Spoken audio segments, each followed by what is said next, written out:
Boa tarde, doutora. Só para constar aqui dos nossos registros, nome completo da senhora. Luciara de Castro da Conceição. Tá certo. Doutora Luciara, delegada de polícia, vai ser ouvida aqui. Evidentemente sabe do dever de falar a verdade. Toda testemunha tem, a senhora vai ser ouvida nessa qualidade. Queria saber da senhora, de forma resumida e cronológica, se participou dessas investigações, caso positivo, o que a senhora atuou e como que se desenvolveram as investigações. Como eu disse, eu sou delegada de polícia. Em 2019 eu assumi a DICE, que à época era uma delegacia especializada em investigações sobre entorpecentes. Além dessa atribuição, essa delegacia também investigava crimes graves e praticados por facções criminosas, organizações criminosas aqui na região de São Bernardo do Campo. Eu, como titular dessa delegacia, fui encarregada de investigar um duplo homicídio que ocorreu em abril de 2019, aquele ano. Tomei conhecimento dos fatos em maio de 2019 e desde então fui investigando esse duplo homicídio, que, segundo as investigações, foi praticado por membros de uma facção criminosa denominada PCC. Foram duas vítimas executadas após serem submetidas a um tribunal do crime, denominado por eles, que é um julgamento onde se atribui a pena a essas duas vítimas que foram levadas e arrebatadas pelos membros dessa facção. E após toda a investigação, restou comprovado que realmente eles foram executados por esses integrantes dessa organização criminosa, que é a JEC de São Bernardo do Campo. Tá certo. Passar a palavra ao Comissário Público. Alguma pergunta, doutor? Sim, excelência, muito obrigado. Doutora Luciara, prazer em revê-la, muito boa tarde. Tudo bom? Bom. Vamos conversar um pouquinho sobre esse caso então. Eu queria começar perguntando para a doutora quanto tempo que a doutora é delegada? Delegada há 27 anos. 27 anos e tem mais tempo de polícia, é isso? Sim. Policial civil, eu sou há 31 anos. 31 anos. Quais são as dificuldades que a senhora poderia nos passar aí de maneira sintética, as maiores dificuldades para investigar crimes dessa natureza? Infelizmente, a gente tem grande dificuldade em arrolar testemunhas. Aqueles que sabem não falam, e os que não sabem preferem não se manifestar ou colaborar com as investigações por temer a ação desse grupo que age aqui em São Bernardo do Campo. E quando a gente fala desse grupo, esse grupo domina essas regiões mais periféricas das grandes cidades, como São Bernardo? É isso, mais ou menos? Infelizmente, sim. Infelizmente, sim. E esse Tribunal do Crime, então, é como se fosse um poder paralelo. A gente está aqui no Poder Judiciário, a criminalidade tem um Poder Judiciário paralelo, é isso? Paralelo. Acontece assim, todo problema, assim, toda pendência de uma comunidade, de uma favela, os próprios moradores preferem recorrer a esse poder paralelo para que a justiça seja feita de forma muito rápida e que seja levado ao conhecimento desse poder paralelo tudo que está acontecendo ali naquela comunidade. Funciona mais ou menos assim. E nesse caso aconteceu desta forma. Entendi. E como que isso chegou? Qual foi o ponto inicial da investigação? A senhora começou a investigar a partir de onde? Então, esse crime aconteceu em abril de 2019, feriado da Páscoa. Em maio de 2019, eu recebi este inquérito que foi instaurado no setor de homicídios aqui de São Bernardo do Campo para apurar dois desaparecimentos das duas vítimas, do Peixoto e do Fernando. Tá. Por que eu recebi esse inquérito? Uma vítima, denominada Bruna, procurou auxílio do Conselho Tutelar e da Delegacia Seccional aqui de São Bernardo do Campo, afirmando que estava sendo ameaçada, vinha sendo ameaçada por membros dessa facção criminosa, do PCC. Por que dessas ameaças? Ameaça de morte. Por que dessas ameaças? Segundo ela teria participado de uma festa que aconteceu numa chácara no Jardim Batistini, onde ela presenciou esse tribunal do crime, ou seja, julgamento das duas vítimas por parte dos criminosos, e que estas vítimas, tanto o Peixoto quanto o Coquinho, foram executados ao final. Em virtude dessa denúncia, essa testemunha, essa vítima, no caso a Bruna, foi encaminhada para o projeto de proteção à vítima e testemunhas. Pela gravidade da denúncia, inclusive a citação que o crime foi praticado por membros do PCC, eu fui encarregada porque a delegacia onde eu trabalhava era especializada na apuração desses crimes delas. A partir de maio de 2019 que eu tomei conhecimento dessa empreitada criminosa. Então, na verdade, a nossa história envolve 3 vítimas, 2 fatais, 2 que morreram. Sim. E uma que sobreviveu, é isso? E uma que sobreviveu. E essa Bruna, então, ela, testemunha vítima, melhor dizendo, protegida, ela em determinado momento foi à delegacia narrar os fatos, é isso? Sim. Ela foi até a delegacia seccional. Primeiro ela foi ao Conselho Tutelar, que o Conselho Tutelar a encaminhou para a delegacia de seccional de São Bernardo do Campo. E posteriormente foi até o 3º DP para lavrar essa ocorrência a respeito da ameaça que ela vinha sofrendo. Segundo ela, por participar da festa e ser familiar de uma das vítimas, os membros, os autores do crime, continuavam ameaçando para que ela não fizesse nenhum tipo de denúncia a respeito do que ela teria visto. Após isso, ela ficou praticamente apavorada dentro de casa e, segundo ela não conseguia mais viver essa questão. Por isso que ela recorreu à polícia. Entendi. E a partir daí, as investigações se sucederam. E ela, em determinado momento, então, foi incluída num programa de proteção a vítimas e testemunhas, é isso? Por 2 vezes ela foi incluída nesse programa. Só para que a gente entenda isso, principalmente os senhores jurados, esse programa, ele contempla o quê? Ele implica o quê? O que aconteceu com essa vítima protegida, por exemplo? Então, ela não poderia ficar aqui em São Bernardo do Campo. Ela foi levada para um local, entre aspas, desconhecido até dos policiais, um local de sigilo, de proteção, que o próprio Tribunal de Justiça oferece, e ela saiu do meio para que não fosse executada. Entendi. Por 2 vezes. A primeira vez ela foi, reconheceu, acolheu as regras do local, mas por um determinado tempo ela abandona esse projeto, esse programa, volta aqui para São Bernardo do Campo, percebe que ainda corre risco de vida, procura a delegacia novamente e é incluída novamente nesse. Durante as minhas investigações, por 2 vezes ela foi incluída nesse programa. E de fato, pela percepção da doutora ali, em contato direto com essa vítima, ela estava amedrontada. Apavorada. E ela foi ficando mais à vontade com o tempo para contar as coisas para a doutora? A primeira vez que a Bruna foi ouvida, ela foi ouvida no 3º DP. Não era eu a delegada do feito. Ela mente, fornece, faz a denúncia, mas omite alguns detalhes até para se proteger. Então, quanto da inclusão dela nesse programa de acolhimento, das vítimas e testemunhas, eu passei a ter contato com ela, uma das vezes que ela foi trazida aqui para São Bernardo do Campo, esclareci a seriedade das investigações, ofertei toda a acolhida que eu achei necessária e ela foi se abrindo cada vez mais, e a partir daí eu consegui diversas informações cedidas por ela e até o testemunho, o reconhecimento e desenrolar como se deu a ação criminosa. Entendi. E para a gente começar então do início aí, em relação ao caso especificamente, esse tribunal do crime se originou por quê? O que foi levado ao Poder Judiciário paralelo? Então, segundo apontado, Peixoto, uma das vítimas, o Alessandro, ele se desentendeu com o Bruno, ele tem o vulgo de baleado, o réu aqui presente.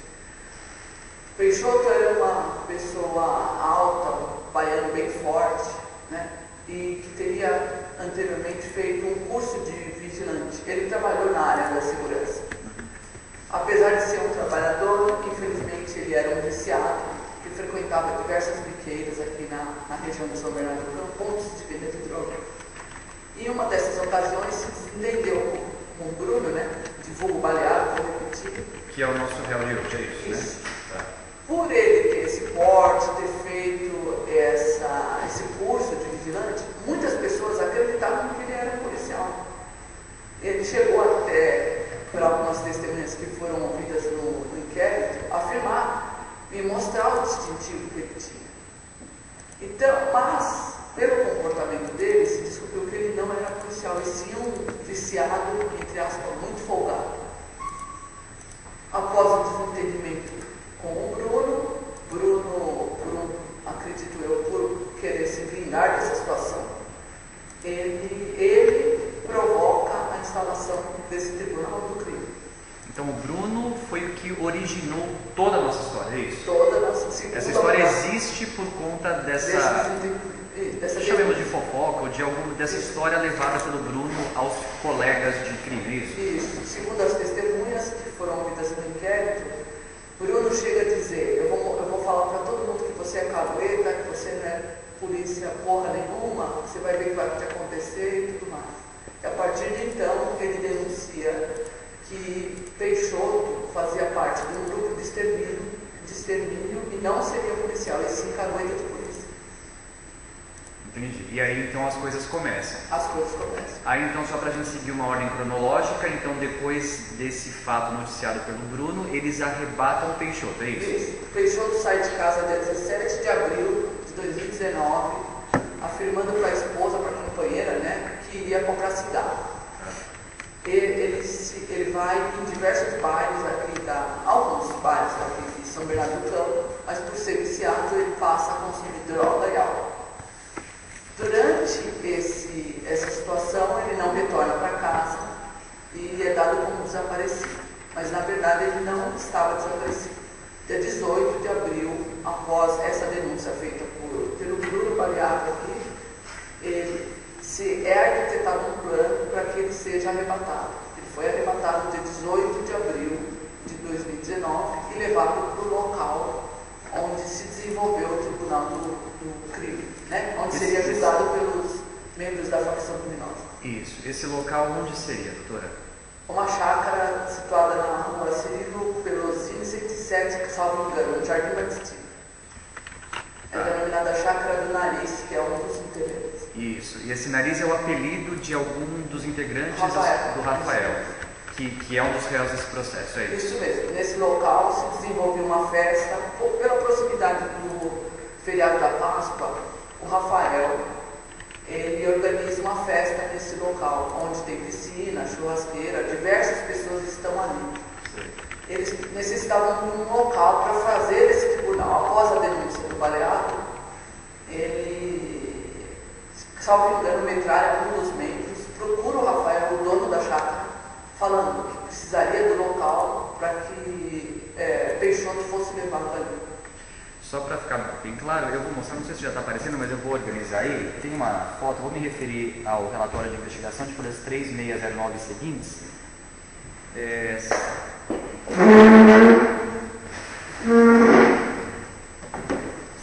Só para tentar que todos vejam.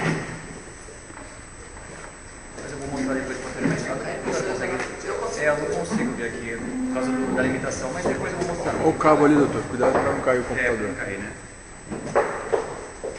A doutora consegue ver? Consigo. Essa foto, esse lugar aí, é um dos lugares que a doutora menciona? É a Chácara do Nariz, onde, após o arrebatamento, as vítimas foram levadas. Foram levadas. Sim. A senhora sabe se, inclusive, foram apreendidos vídeos com os supostos interrogatórios das vítimas? Sim. Foram também. Durante as investigações, eu cumpri diversos mandados de buscas, né? Foram feitas diversas buscas. Em uma dessas buscas, nós conseguimos um aparelho celular de um dos autores que continham vídeos das duas vítimas sendo inquiridas por eles e praticamente coagidas e ameaçadas a dizerem o porquê que estavam ali, o nome, o que estava acontecendo e tudo mais. Que posteriormente descobrimos que esses vídeos eram divulgados em redes sociais aqui da região de São Bernardo do Campo, entre os autores e diversas outras testemunhas, até para que esse crime fosse anunciado e não como se diz, denunciado. Agora, aproveitando esse gancho, as vítimas, aqui o Peixoto e o Fernando, o Coquinho, né? Eles eram matadores de PCC? Eles eram exterminadores de PCC? Doutor, não restou provado isso. Inclusive, o Fernando não tinha antecedentes criminais e, após o arrebatamento do Peixoto, o primeiro que foi arrebatado,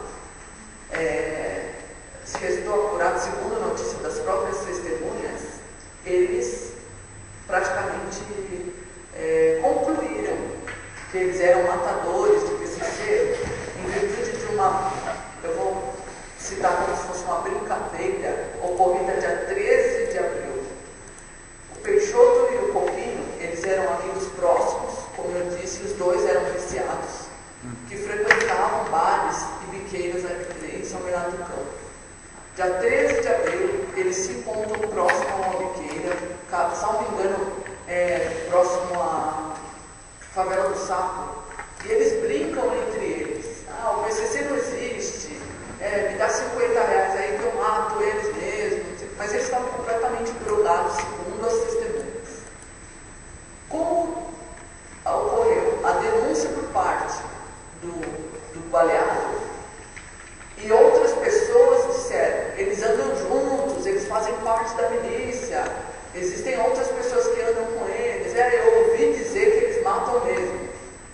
Eles concluíram que era melhor matá-los para que eles não matassem mais um de nós. Inclusive, uma das testemunhas citou isso durante as investigações. E eles fazem uma carta-acusação citando que os dois deveriam morrer. Inclusive, nesses vídeos, há, em tese, confissão, entre aspas. Sim. Essa confissão, ela foi obtida de que modo? Mediante constrangimento, porque mediante tortura, inclusive. Depois, eu acredito que o senhor vai mostrar, eles estão completamente apavorados com tudo aquilo que está acontecendo e falam tudo aquilo que eles perguntam. E pelas minhas investigações, doutor, eles praticamente incitam que eles digam aquilo que eles queiram. O senhor entendeu? E é evidente que qualquer pessoa falaria alguma coisa. Sim. Essa foto, ela diz alguma coisa para a doutora? O que é esse lugar? Só para esclarecer, doutor, que página? Folhas? As folhas, esse relatório de investigação, ele está nas folhas 3.609 e seguintes. Como é uma folha colocada em cima da outra, eu não consigo identificar. Então, está folhas 139 dos autos originais. Não, tudo bem, você já falou o relatório, só para o relatório em si é situar. 3609 e seguintes. Perfeito. Além desse relatório, também existe o laudo do local, que também exibe a mesma foto. Essa foto é um depósito que, posso falar um depósito 3/4, da chácara de Rafael, onde se desenvolveu o Tribunal do Crime, onde a vítima Peixoto foi torturada. Ela fica logo abaixo da piscina do local, uma casa de máquinas, onde a festa se desenvolvia no andar de cima, praticamente no pavimento superior, próximo à piscina. Peixoto foi colocado nesse primeiro quarto para ser agredido e torturado. E, inclusive, havia som na festa, porque estava acontecendo uma festa lá em cima e isso abafava um pouco os sons que vieram aqui do Peixoto, é isso? Segundo o relato das testemunhas que foram ouvidas, principalmente da Bruna, que também é considerada vítima, eles saíam desse local, subiam até a piscina, aumentavam o volume, praticavam as agressões para que ninguém ouvisse o que estava acontecendo. Mas eles perceberam porque eles desciam com um pedaço de madeira, ali embaixo é um canil improvisado, existia um animal que latia demais durante as agressões, o que praticamente se restou evidente que ali eles estavam agredindo a vítima. Entendi.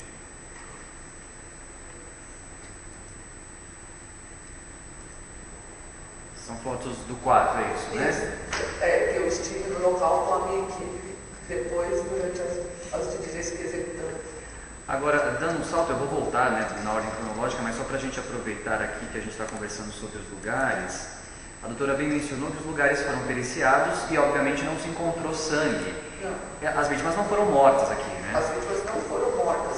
Inclusive, já havia se passado um mês, praticamente, o início da minha investigação, e era muito tempo posterior para se encontrar sangue no local. Apesar que essa perícia foi feita, esse tipo de perícia também foi feita. Por cautela, a doutora pediu isso, Sim. Mas não foi uma surpresa quando veio sem sangue, obviamente. Porque durante as investigações, eu tomei conhecimento que eles não foram executados nesse local. Entendi. Na verdade, o local hoje ainda é desconhecido, onde eles foram enterrados, né? A gente ainda não sabe. Muito embora foram feitas inúmeras diligências, é isso, né? As buscas continuam até os dias de hoje, né? Qualquer denúncia que se a polícia tem conhecimento a respeito de uma possível localização de corpos, cemitério clandestino, todas as diligências são feitas visando localizar os corpos. Entendi. Para a gente retomar a ordem cronológica, então o Peixoto é arrebatado e ele é levado para essa chácara do Nariz, do Rafael. Isso mesmo. E o que acontece depois? Então, Peixoto é submetido a essa inquisição, né, violenta, e se conclui que os criminosos concluem que ele fazia parte de um grupo de extermínio. Como eu disse, por ser um grupo, eles acreditavam que outras pessoas também deveriam ser arrebatadas. Dia 18 de abril, eles concluem que Fernando Coutinho, ele deve também ser arrebatado. Eles vão até a casa dele, o arrebatam e trazem para essa mesma chácara. Por ser uma chácara que habitualmente era alugada para festas, no dia 20 de abril, essa chácara teria que ser desocupada. O que eles fazem? Eles pegam as duas vítimas e vão para essa chácara vizinha. Essa foto que o senhor está mostrando. Isso. Que é na mesma rua Cirilo Pelosini, 119. Uma chácara vizinha, para continuar o julgamento e esperar outro membro da facção, tá? Que também é réu do processo, é o Cleumac, que deveria dar a sentença final. O que deveria ser feito com eles? O Cleumac, então, aí ele teria uma posição superior, ele que decidiria, daria o veredicto, né? Sim. Ele é considerado, como é conhecido, final dos 14, e ele que seria encarregado de executá-los. E o Cleumac executa as vítimas? Não. O que acontece? Não executa as vítimas por quê? Durante a inquisição das vítimas, no dia 19 de 20, salvo engano, a Polícia Militar recebe uma denúncia a respeito de que neste local se desenvolveria um tribunal do crime. A Polícia Militar vai até esse local e durante as diligências que são feitas consegue prender o Cleumac, que estava fugindo do local na posse de uma arma de fogo, e o baleado Bruno saía também do local na posse de diversos entorpecentes. Então, a Polícia Militar, nesse dia, que a doutora imagina do dia 19 ou 20, recebe essa informação, vai até lá e de fato consegue dispersar as pessoas que estão ali, capturando dois dos envolvidos, o Cleumac e o Bruno. Isso mesmo. Entendi. E depois, o que acontece? Então, com a chegada da Polícia Militar, como o senhor se referiu, o grupo se dispersou. E as vítimas também foram levadas por eles, né, fugindo da polícia, retornam para a chácara do Rafael, que é situada na vizinha, uma chácara a outra, e ali decidem que as vítimas não podem permanecer no local. Eles passam a noite do dia 19 para o dia 20, e no amanhecer são retirados da chácara, que a chácara seria alugada, como eu disse. Sim. E dali em diante, eles são levados para a favela 1001 para possível execução. Eles passam também por um galpão? Sim. Recordando agora, e é verdade, principalmente depois, o vídeo ele é feito neste galpão, da Padre Léo Comissari, onde eles estão, as duas vítimas, o Peixoto está deitado e o Fernando sentado na cadeira, sendo inquirido pelos acusadores. E aí depois do galpão, então eles vão para os barracos, é isso? Para a favela 1001. Esse barraco pertencia a adolescentes ou era habitado por adolescentes, é isso? Sim. Além dos 14 réus, existe a participação de dois adolescentes. Um deles tem o apelido de Vini, que foi encarregado de vigiar o galpão, o barraco, perdão, as vítimas, né? E o segundo, Tony, salvo engano o nome dele.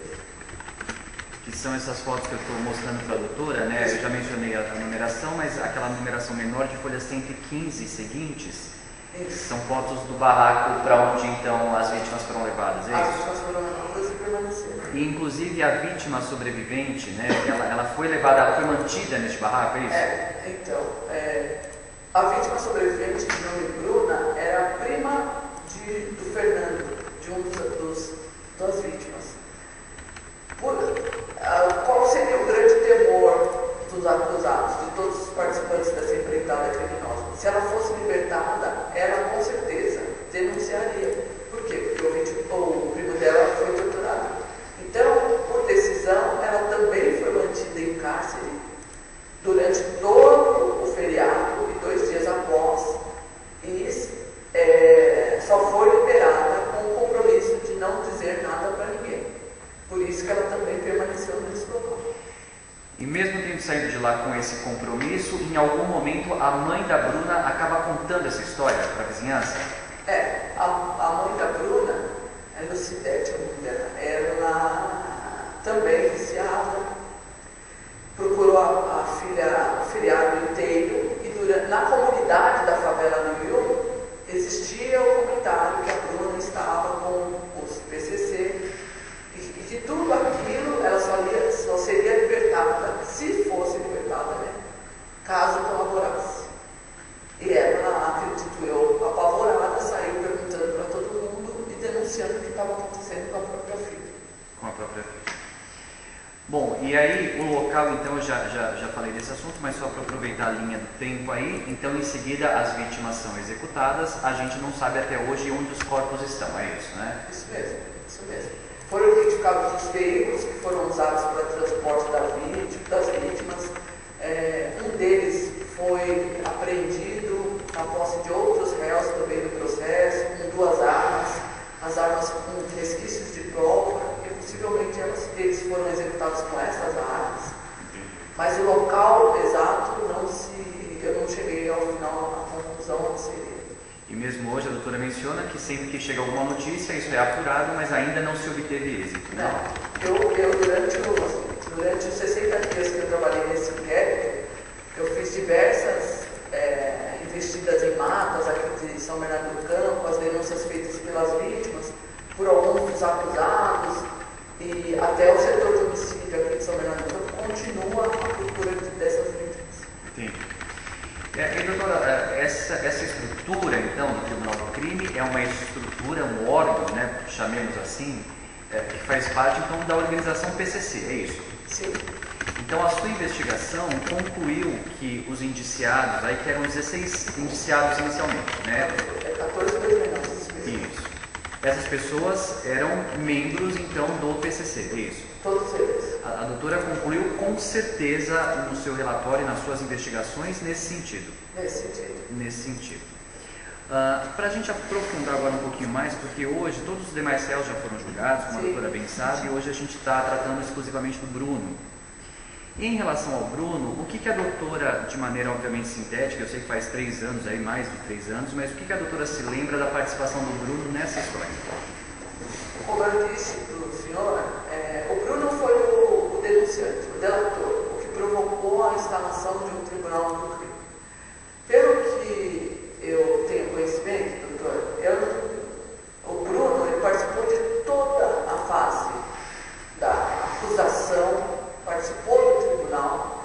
Isso faz parte até do ordenamento do Estatuto do PCC, que o denunciante ele precisa acompanhar, ele faz o papel da acusação, ele justifica o porquê que aquelas pessoas precisam sofrer uma agressão, precisam ser executadas, ele apresenta, ele fez o papel de acusador.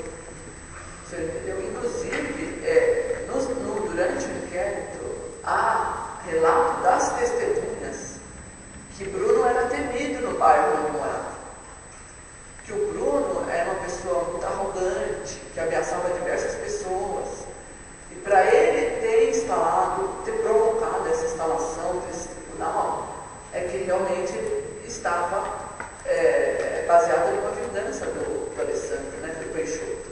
Entendi. Eu até, eu posso afirmar que eu interroguei todos os réus. E o que me chamou a atenção foi a frieza do Bruno, que ele praticamente me afrontava com os informação, a primeira denúncia, apesar de estar provado que ele participou tanto da denúncia, do arrebatamento e da fase do tribunal. Ele sabia que as vítimas seriam executadas. É isso que eu queria saber. Inclusive o arrebatamento do Peixoto contou com a participação do Bruno, é isso? Contou com a participação do Bruno. O Peixoto, ele sofreu uma emboscada, na verdade. Segundo o relato das testemunhas, segundo as provas do inquérito policial. Sim.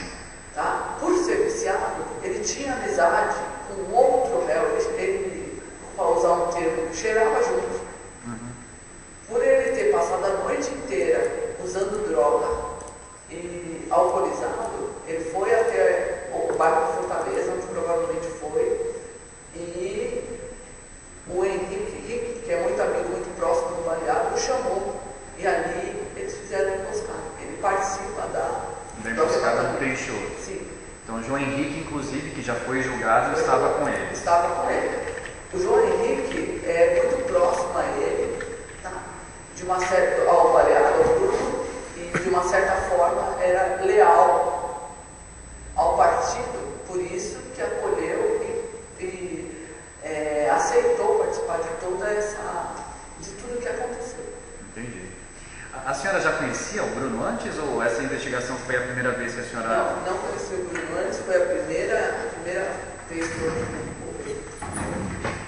E a doutora também menciona, né, essa conversa com testemunhas. É comum numa investigação como essa, principalmente em loco, ali quando a doutora vai conversar com a vizinhança, com as pessoas, que as pessoas deem informações, mas por conta de tanto medo elas sequer aceitam que o nome conste no papel, que deem formalmente declarações. Isso acontece também em uma investigação dessa natureza? Acontece muito. Na verdade é assim, toda vez que a gente, é uma cautela da minha parte, né, oferecer para a testemunha, para a pessoa que for ouvida no inquérito, o provimento 32, que é um provimento que protege os dados de uma forma bem sigilosa de todas as testemunhas. Por temor, por não acreditar na polícia, por temer até a ação futura, né, uma represália futura, mesmo ofertando essa possibilidade, a maioria das pessoas não aceita isso. Então, eu tenho também por hábito ouvi-las como informante, me aproximo, tento dar aquela segurança para que eu consiga a informação necessária para o desenvolvimento das investigações. Só para que os jurados entendam, então, o provimento 32 faz com que os dados qualificativos da pessoa não constem no processo, Isso né? mesmo. Eles são supridos. A doutora atribuiu, por exemplo, o número, né? Testemunha 1, testemunha 2, testemunha 10. Você tem essa cautela de numerá-las, né? Sim. Alguns delegados dão nome de países, alfa, ômega, é assim letras, que funciona, né? Isso mesmo. E doutora, para a gente ainda aprofundar um pouquinho mais sobre o Bruno, a Bruna, quando ela foi ouvida em juízo, ela reconhece de fato que o Bruno estava nessa chácara, na chácara do Nariz, mas ela disse que a impressão que ela tinha é que ele estava lá como vítima. Por que a doutora entende que ela tinha essa impressão? Por que a Bruna ficou com essa impressão do Bruno? Toda vez que se instala um tribunal do crime e se tem esse tipo de acusação, de denúncia, o acusador que não consegue provar aquilo que realmente trouxe, ele também vai sofrer uma certa represália. Então, era isso. Ele foi vítima do Peixoto. Eu acredito que ela tenha concluído que ele também seria vítima, em virtude de toda essa demanda que foi instalada no quarto dele. Porque, de fato, a informação que o Bruno leva para os comparsas do PCC de que o Peixoto era matador de PCC, isso não se confirmou. Não se confirmou. Não se confirma em momento algum. E ele, pelo menos, não registrava nenhum tipo de nem homicídio, registro criminal em desfavor, nem durante as investigações, nenhuma das testemunhas ouvidas falava que eles eram violentos, nada em relação a isso. Entendi. Então, concluindo a sua investigação, o indiciamento do Bruno em relação à morte do Peixoto, do Coquinho, participação do PCC, decorreu de um juízo de certeza da doutora. Certeza. Mais alguma pergunta que eu não tenha formulado, alguma informação que a senhora queira nos dar, que seja importante para os jurados em relação ao Bruno ou ao caso que eu não tenha feito pergunta, doutora? Não, doutor, eu só quero ressaltar que todos são perigosos, assim, são indivíduos que registram as criminais.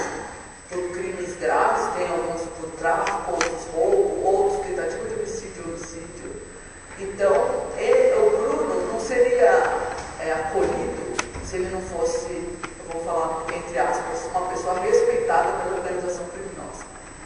Eu, antes de trabalhar aqui em São Bernardo do Campo, eu trabalhava em São Paulo, trabalhei em bairros como Jardim Miriam, Capão Redondo, então eu tenho uma experiência, posso falar prática, a respeito da ação do Tribunal do PCC, como se instala. Inclusive, durante as investigações, eu ouvi alguns criminosos que estavam presos aqui, em outras investigações, inclusive consta, e eu consegui saber como eles agem. Por que o Bruno em si foi ouvido a respeito da acusação dele. Você entendeu? Então, eu só queria ressaltar isso, que não é um mero homicídio sem nenhum motivo. Dois crimes graves que aconteceram. Entendi. Perfeito, doutora, muito obrigado, viu? Antes de passar a palavra para o doutor Felipe, vamos encerrar a gravação, porque já temos quase 40 minutos para não correr o risco de